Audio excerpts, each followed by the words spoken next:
I seem to have been born with a desire to do things right. Some psychiatrists may say it was my early childhood that caused this, and it very well may have been, but it's almost an obsession to get it right, to do the right thing. And while that is very laudable and has served me very well over the years, it has also been a great handicap because often in the search to get it right, I've become paralyzed because right is not always self evident. And what is right or more right, who knows sometimes. And so it has ground me to a halt. It has made me cautious. There's not an adventuresome bone in my body at times. It has stifled creativity. I want to get it right. And so oftentimes I never start projects because I'm not sure I can get it right. But perhaps the most annoying part of this drive to get it right is what it does to relationships. Because if I am right, then somebody has to be wrong. And so there's a constant comparison going on in my head. And that is just, frankly, annoying. Jesus tells a wonderful story in the Bible about that condition. It's about two men that go into the temple to pray. One is an upstanding, well respected member of the community, the other is a self avowed sinner, not worth much, and even in his own eyes. They go to pray. And the prayer of the upstanding citizen is, thank God you did not make me like that one over there. And the prayer of that one over there is, my God, I'm a miserable wretch. Have mercy on me.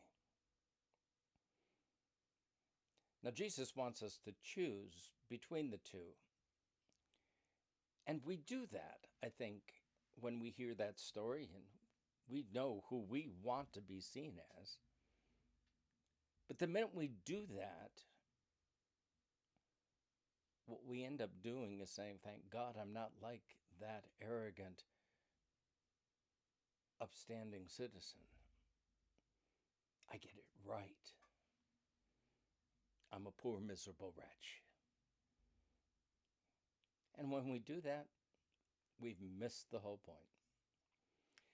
It was a point that my granddaughter drove home to me in the card she made for me at the occasion of my retirement. It's a wonderful line from Paul's letter to the Romans. Since we've all sinned and fallen short of the glory of God. That's where she ended. But Paul continues. So let's talk about justification by grace. The truth is, we've all blown it. None of us have gotten it right all the time. We've all tried to justify ourselves by condemning others or looking down our noses at those around us, judging ourselves against them. We're right, they're wrong. It's become a national epidemic these days. But the bottom line is, we've all sinned and fallen short of the glory of God, and we stand before God simply by His grace. God makes it right, not us, not our actions, not our words, not our deeds, not our positions, not even our self-understanding. God makes it right, because that's what God has chosen to do.